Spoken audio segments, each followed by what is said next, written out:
My guest is Matthew West. What else with Corey, man? This guy can podcast like nobody can. What else with Corey, man? You will look deep inside of yourself and feel something you've never felt when he asks what else. What else with Corey, man? Matthew, I bit into a chicken McNugget from the Dollar Value menu, and I broke my tooth. You broke your tooth? I can feel it missing because I think I ate the tooth as well. Which means you're going to have to wait you're not going to be able to find it for a day or so. Well, I've already got the promotion played out in my head, so yeah, we'll do it next week where you could win my tooth. Can I enter to win, or am I disqualified because I'm an artist? I have so many questions though. This makes me ponder the solidity of the nugget that you were eating. Like, was it? I think of a chicken nugget as being tender. You know, that's often used in the word, not something of like a hard candy like nature that would typically break a tooth. So this tells me that perhaps your dental condition was already teetering on the edge of, you know, maybe a brittle tooth that was teetering, that had maybe it was a candy cane or a Jolly Rancher that did the main damage, and then in comes the nugget for that final 1%. What are your thoughts on that? It's a definite filling from when I was younger because I did not take care of my teeth, and I'm going to pay for it now. There's no tender in the nugget I had. You know, there's nothing in that name. It was a McNugget. They do what they do. But I think it was just hanging on by a thread, and this was the final whatever, because I thought I bit into a piece of like McNugget gristle, and I was like, well, that's kind of wild. And then I went, wait a minute, and I can feel it right now. Oh man, I'm scared. So I called Dr. Jenny. She said, can you get your iPhone in your mouth? It sounds like a challenge, so let's do it right now. This is what I did. She wants a picture? Uh-huh. Well, you're not on the camera setting. You're just on your home screen. Well, I mean, if you want, since we're on Zoom and you can see. Did you clean the phone first before putting it in your mouth? Oh, dear Lord. You don't like this? Well, I don't. Well, I'm just telling you right now, you're not focusing in on the tooth. All I see is a blurry tongue. I'm portraying what I did. If you really want to see it, and obviously you do. So you were able to get a picture of the missing of the area? Yeah, there it is. Oh yeah, that's busted. Oh man. Do you know what that means? I wonder, because you can't even put a crown on that, I don't think. If the tooth is broken, and this is coming from someone who I've had some work done, Corey. Did you know this? Yeah. Was it a baseball thing? I have my two front teeth right here, not the originals. I had to have dental implants put in because in high school baseball, I got in a collision because stupid Tim Quigley, I called for the fly ball. He's playing right field. I'm at first base. He doesn't listen, and we collide face to face. And I did like nerve damage to my teeth. And when you do that, they start to get darker over time, right? But then all of a sudden I was signing a record deal, and I can't have like one tooth getting darker. Nobody wants to, you know what I mean? So the first record label I signed to said, we're going to send you to the dentist. She's the best in the business. She's Reba's dentist. Name dropping. Reba's got nice teeth. I know. They sent me to Reba's dentist, and they put in like crowns in my front two teeth. But after many years, I was in a meeting with my brother. I wasn't chewing on a nugget, but I was talking with my brother, and I was like chewing on like a napkin, like just a nervous kind of thing, you know? And all of a sudden my front tooth cracked off, and they said because the tooth was cracked off, they couldn't do a crown anymore. So they had to pull my teeth and put implants in. So if you looked at an x-ray of my face, you'd see two giant screws going up towards my nose. Really? Yes. I'm not wishing that on you. Hopefully there will be a minor repair that Dr. Jenny can, you know, save the day. But man, and then I think the lesson we're learning here is, you know, the nugget. I shouldn't have been eating that for one thing. I'm trying to take better care of myself, and I feel like I'm doing all right. I had a moment of weakness today because I had a small window, but it would have happened. It would have happened anyways. It sounds like, I mean, if you were eating a protein bar, it would have been the same thing. Yeah. So don't beat yourself up. Are you No. in pain? Not yet. I'm slightly worried, but Dr. Jenny's like, I'm closed on Friday, so Monday at 9. And I said, Oh, I don't know if that's going to work for me. Dr. Jenny. What did you respond with, do you know who I am, Dr. Jenny? Dr. Jenny knows who I am. Dr. Jenny now has the photos of my teeth, and I was told she'll get back to you today. Full calendar. And I said, really? I can't just walk in there? And she looks real quick and goes, you'll be fine till Monday at 9. Isn't it funny how, like, I swear we'll have one smooth day, Corey, and then like this week, it's funny you mentioned teeth. My daughter just had her wisdom teeth taken out. Ooh. She's afraid to go outside because she thinks she looks like a chipmunk. Does she? Everything was going good for like 2 days, like super chill, smooth. And then all of a sudden it was like my daughter had to have her wisdom teeth taken out. My other daughter is on a missions trip. Their flight gets canceled, and she winds up having to spend the whole night in the Miami airport. And I couldn't sleep all night because I was worried about her. And then then my wife's car won't shift gear. And it's like all in like a 12-hour period. And all of a sudden I feel like the scene in Dumb and Dumber when Jim Carrey's like, I've had it, Harry. Our pets' heads are falling off.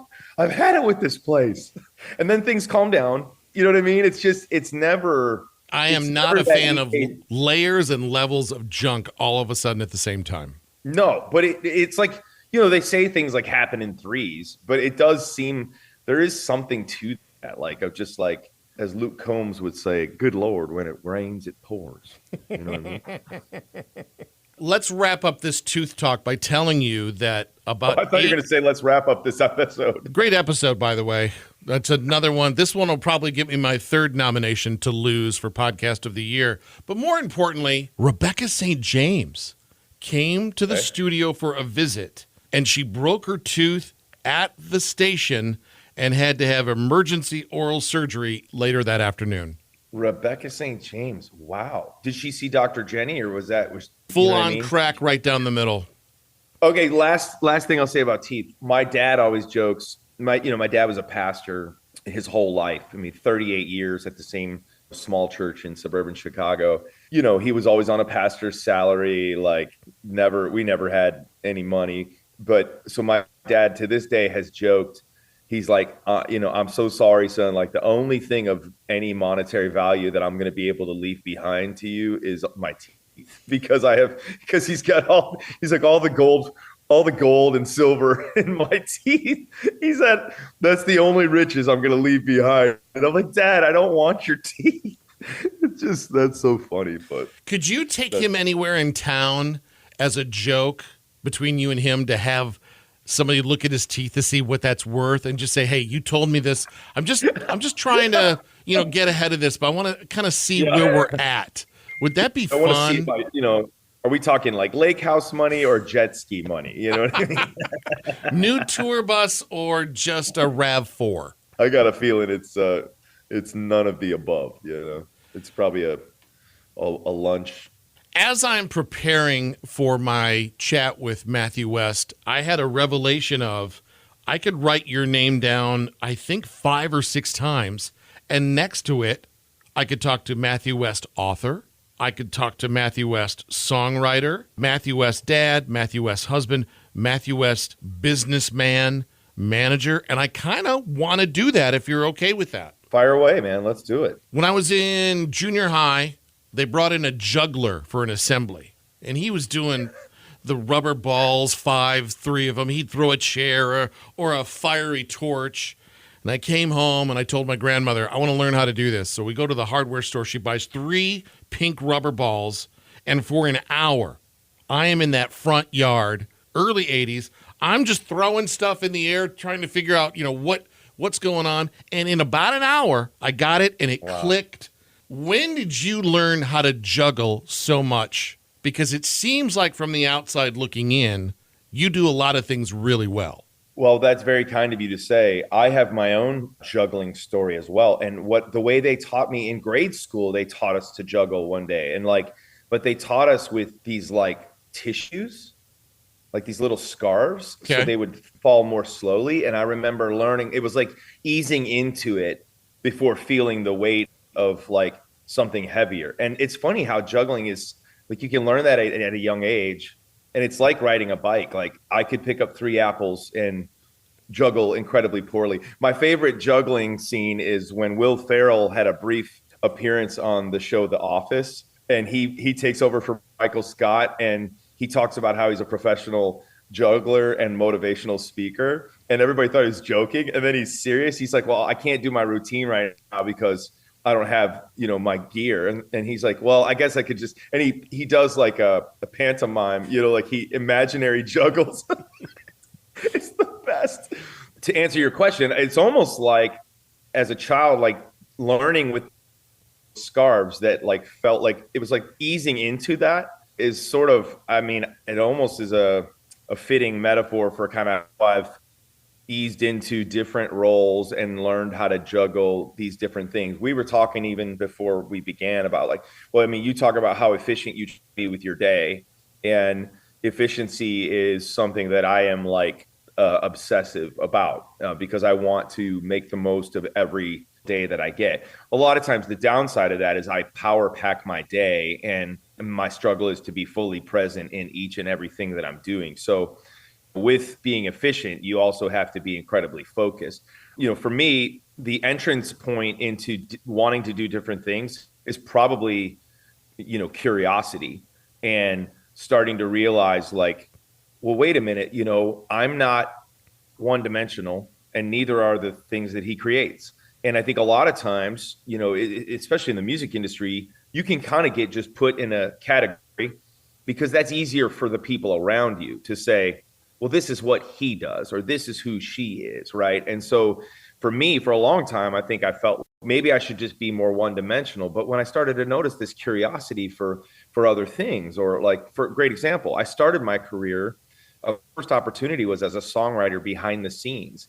I didn't get a record deal. Every record label turned me down. So I was writing songs for other people because that was the opportunity presented to me.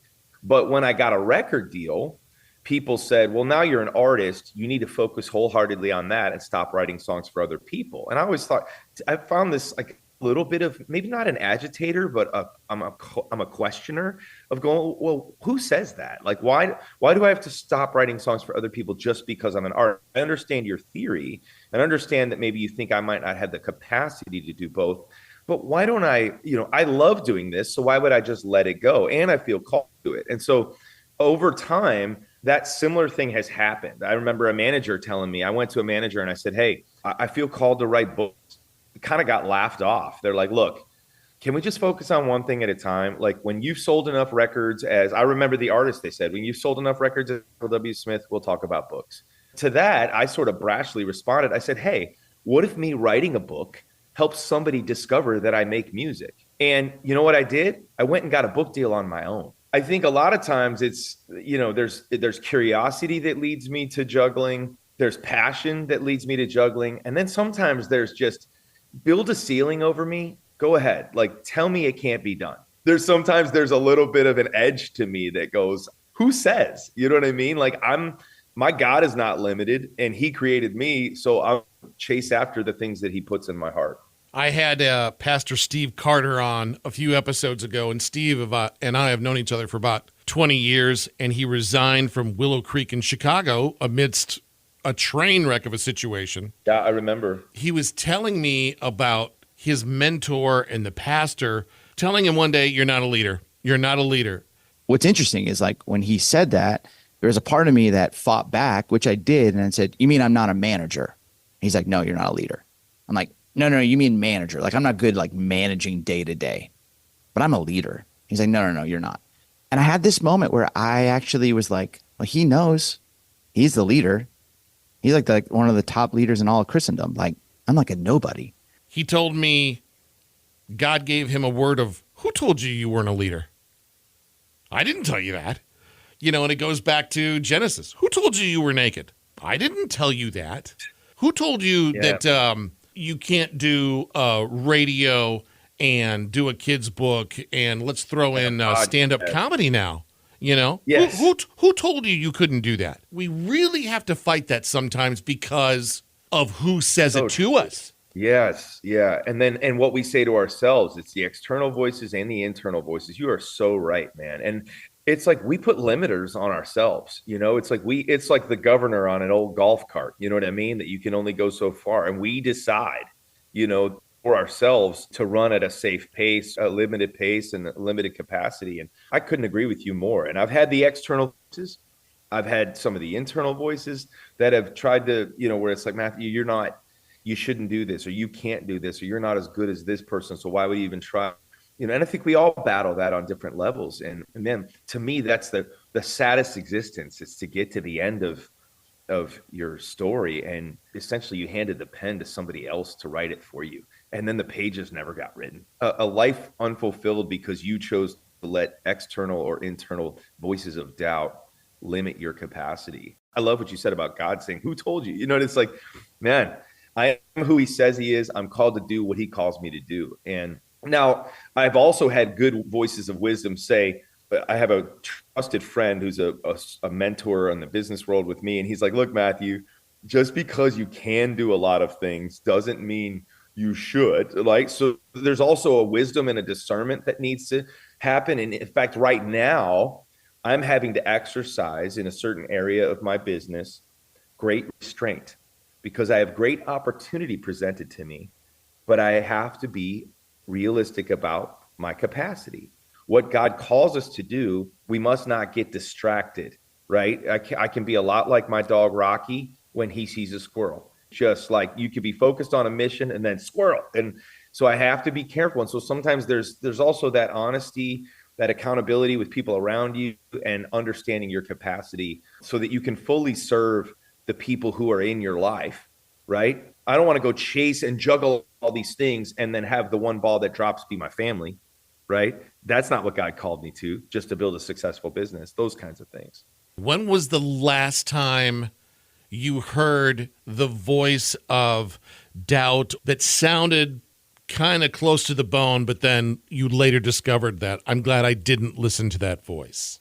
Have you had one of those recently? You're a very successful individual, but do you still have a, hey, you know what? Fill in the blank. Most recently, it's been like in the manager role. I have a management company. I basically brought, for those who don't maybe know how the music industry kind of operates, a lot of times as a recording artist, the most integral part of your team is signing on with a manager or a management company. And then they are sort of the hub for all the other spokes in the wheel of your career. And so I kind of made the bold choice of pulling that in-house instead of paying somebody else a percentage of everything I do. I was like, I'm going to build my own company. And I think within that process, there's a lot of self-doubt. And because it's like, for me, it's like, I don't have a business degree, right? I have an entrepreneurial mind, but I don't have some of the traditional like business development framework and things like that. Like I lack that. And so I have to go seek that out. And then when I'm in those kinds of meetings, I feel like, a little bit inept, right? But then what happens is when you open yourself up to that and go, okay, where am I weak? How do I build the strengths there? Then you start to realize, I mean, the biggest example I can give you, Corey, is like all of a sudden I find myself in meetings with like presidents of record labels from LA and Nashville who are like these dudes, like titans of industry. And they're having a meeting with me. There's some moments where, just to be honest, in fact, my hands are getting a little sweaty as I think about some of those meetings I've stepped into recently, either on my behalf or on behalf of a client that I'm managing. And man, I can't tell you, it's like I'll be nervous going into that meeting, but I'm prepared and I'm ready. And then there's something that happens. I get into that meeting and I realize I'm like, I was born to be here. I'm ready for it. Like it's this just going in and doing it, and then realizing these people that I think I'm like under, we're peers. I just cast a vision for something and they loved the idea. Let's go. Some of the other business stuff, like that's all details. We'll get that figured out, But I definitely think I've had moments where, I mean, dude, when I'm talking to somebody, like right now, I'm working on some film development projects, and it's like I'm talking to writer directors, or I'm talking to people who might be big investors in a film, and it's like I'm casting a vision for something, but man, you're putting yourself out there. You feel a little bit out of your depth, but you got to keep going and doing it. So I think these days I'm doing a pretty good job of not letting that voice limit me or keep me from taking that step. But that hasn't always been the case. My wife and I are watching an award show, and there's Matthew West and his lovely bride in the front row next to Ann Wilson, who you manage, if I'm allowed to say that out loud. I think I am. If not, we'll cut it out, whatever. My goodness, you got Ann gets Female of the Year, and she does a great version of Strong. Her new album, Rebels, out. It's a #1 song. You get up there and you do your song and dance. You're funny. And then you get up and Don't Stop Praying. I mean, let's call it. I feel like you're on the cusp of another #1 song. It's a powerful song. And it's just, I think of this guy just spinning so many plates. I'm manager for a minute, and they'll probably show the commercial for my new book here in a minute. And I got to go up and get an award here in a minute. How do you shift so well? Or do you just, in the moment, like, I'm Matthew the artist right now, let's sing. I'm Matthew the manager, I'm supporting you, I'm celebrating you, whatever. I'm Matthew the husband, hey girl. There was so many things happening in that moment. The first thought that comes to mind is, it reminds me of, there was a time when I had vocal cord surgery several years ago, and my brother said to me, I had this idea I was going to be silent for several months. And I don't know why. I just had this idea. I was like, I'm going to make a documentary that covers this whole journey. When my voice comes back, like, this is going to be an epic story of God's redemption. And my voice did come back. But my brother said to me long after that, he said, you know how crazy that was, that you made a documentary? Like, that documentary could have ended in the worst way because you didn't know your voice was going to come back. He's like, that's crazy that you did that. And I did not even consider that until he said that many months later. And I was sat there for a second, almost shell-shocked, going, holy cow, that was kind of walking the plank. That was crazy. What was I thinking? And what I'm getting at is, it's almost like there was an ignorance. There was a beauty to the ignorance of just like, or maybe like the horse has blinders or something. That scene you just laid out at that award show, it's like, I don't even think about that until you just laid it out the way that you did. And maybe that's the gift of ignorance. It's almost like with music. Sometimes the more you know musically, the harder it is to write a song. Sometimes you're blessed by limitation. Sometimes it's like you're unencumbered by overthinking. Overthinking is something I'm not really good at anyway. So I do feel like, because I'm spinning different plates, I have noticed some growth in me where I'm less obsessive over any one thing. And I'm okay with something not being perfect. Right. So I used to be riddled with nerves about an award show performance. Now it's almost like maybe I'm more comfortable in what I'm doing and who I am as an artist. I don't know. That's probably part of it, the gift of time. But there's also, it's like, man, I'm focused on, before the show, we're getting Ann's band ready and the backdrop and making sure everything's perfect. And then we're, and my team is helping. And it's all these things. And so then it's time for me to perform. And it's not my precious jewel that, like, I got to make sure I protect this at all costs. I have other things occupying my mind, and therefore I'm okay with something less than perfection. It's almost freed me up. I actually feel like I've done some of my best award show performances, because I never feel good about my award show performances. But lately it's been, man, I'm focused on doing this funny bit with Willie Robertson, and I'm focused on helping Ann. And by the time I hit the stage, it's like, this is what I was born to do. Let's go. So I'm spinning a lot of plates. And the other thing, Corey, is learning how to build a great team, because I'm not spinning the plates alone. You know what I mean? And that's a huge component of it. I spent some time with the new Jordan St. Cyr record. He's a guest on the old podcast here real soon. I'm still a nerd where I like to read about the record. I like to see who he was writing with. And I see your name a couple of times on there. Yeah. So you're still writing with other people. Do you remember the first song you wrote for somebody else? So I signed a songwriting contract, my very first songwriting contract, straight out of college. I moved to Nashville. The very first song I wrote it by myself. So check this out. So I write this song. It's kind of like a Stephen Curtis Chapman, like I'm diving in kind of song. Very first song I turned into the publisher. They call me and they're like, congratulations. The very first song you wrote is also the very first song you're getting recorded. And I'm like, well, hot dog, this is easy. And I said, that's amazing. Who's going to record it? Jars of Clay, Point of Grace, like whoever was popular at the time. They're like, well, there's a Las Vegas entertainer named Danny Gans. who has his own theater at the Mirage in Vegas. And he's this multi-millionaire master impressionist, like can sing like Aretha Franklin and blah, blah, blah, blah, blah. And Word Records is signing him to a record deal. And the great Michael Omardian, who is one of the great producers of all time, is going to produce the record. And I was like, well, that's weird. Danny, who is this guy? What is going on? So it was a little like they're like, but it's going to be massive. This guy's got a massive audience. He's got like $100 million deal in Vegas. And I'm like, okay, fine. So he records the song. And the guy, I'm telling you what, it wound up sounding like, it was like if Tom Jones sang a Point of Grace song. They invited me to the studio to hear the session. And I was trying to act all excited. And I heard it. And it was like the worst thing. I was so disappointed. I was so discouraged. I was like, this is awful. Right. And I'll never forget that. The funniest part about that is when you're in Vegas, like something happens where like no record sales ever get reported. It's almost like this mafia thing. So not only was I disappointed with the recording of the song, but I don't think I ever saw a penny from the song, right? And it tanked and did nothing. The craziest thing about that is several years later, so Danny Gans passed away, another entertainer, his name is Terry Fader. He won America's Got Talent. He had his own puppet show.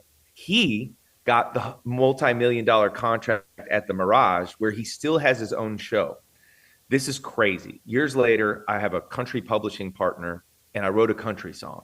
My publisher says, hey, there's this Las Vegas entertainer who's got his own theater at the Mirage and he's making a country record and he wants to record the song that you wrote. And I'm like, what theater is he at? And they're like, at the Mirage. It was literally, in my career, I have 2 songs that I've written for Las Vegas entertainers. I took my wife to Vegas and we went to the Terry Fader puppet show. And his album is called It Starts Tonight, which is the title of the song that I wrote. And he played the song at his puppet show. And we went backstage and got to meet him. And he gave me a shout out. He's like, my friend Matthew West wrote this next song. And I'm like, what is my life? Nobody would ever know that yours truly has written 2 songs for some Vegas entertainers. And I think I probably made 30 cents collectively. Did Terry sing the song or was it one of his puppets? Follow-up question. That's what I was deathly afraid of. Like if he sings this song, I almost wanted him to sing it with the puppet, but he actually just rocked the mic on that one himself. But so isn't that a strange coincidence? That's the life of a songwriter behind the scenes. It's one of the things that's made me grateful for also being able to make my own records, Corey, because, there's so much more creative control and creative freedom and chance for creative expression. The life of a songwriter behind the scenes is the life of scratching and clawing and scraping your way to get 3 minutes on somebody else's record. And that's a challenge. And I've been very blessed to be locking arms. Like when I work with the Casting Crowns, we're writing a whole record together. So it feels like you're more involved. But on the average, it's like I'll get a random call and say, hey, Scotty McCreery's recording this song you wrote 7 years ago. And it's like, okay, that's crazy. You know what I mean? Or sometimes it'll just be like, hey, this Las Vegas entertainer's recording your song. And it's like, even if you didn't want that, guess what? That's where the song is going to go. So it takes all kinds of creativity, but I'm really thankful for both of those lanes that I get to be in. You are Matthew Machine West. Let's end with this. Man, you write a great hook and you write a great chorus. I don't know any words of the songs, but man, your chorus will get into my head. I'll be singing it everywhere. I would like to end with a Me on Your Mind sing off. Can you do it with your tooth? Yeah, I can. Me on your mind. Ooh, you got a good voice. Whoa, me on your mind. Depending on my mood, sometimes a little more angry. Me on your mind. Ooh, you changed keys. I'll go higher. Me on your mind. Sometimes I give it a little whisper. I got the window down, but I don't want the person next to me at the four-way stop, so I do a little me on your mind. That sounded a little bit like meow. It was a little me on your mind. I like sometimes I'll go when my voice is tired after a couple of shows. I'll go Johnny Cash on it and go me on your mind. You know me what I mean? on your mind. Well, Sometimes I like to change the notes too, and I go me on your mind. That's Bob Dylan right there. Hey, I've heard the words in red. Sometimes I think, what would it sound like in an action movie, like with Arnold? Yo, me on your mind. I am on your mind. Get out of here. Get out of here. How do you do? Do you do impressions when you do your stand up? No. This is just off the cuff, man. We're riffing right now. That's what they call it. We're riffing. Do it again. What was get out of? Get out of here if you want to live. Follow me. Me on your mind. Yow. Special thanks to Matthew West for putting up with my tomfoolery. His new book is called My Story, Your Glory. Don't Stop Praying, playing all over Christian radio, all over the place. Questions, comments, whatever. You can email me, whatelsewithcoreymann@gmail.com. Hey. Thanks for listening. What Else with Corey Mann? With your host, Corey Mann. Original music and theme song by Chris Cron. Share this episode with a friend, and thanks for listening.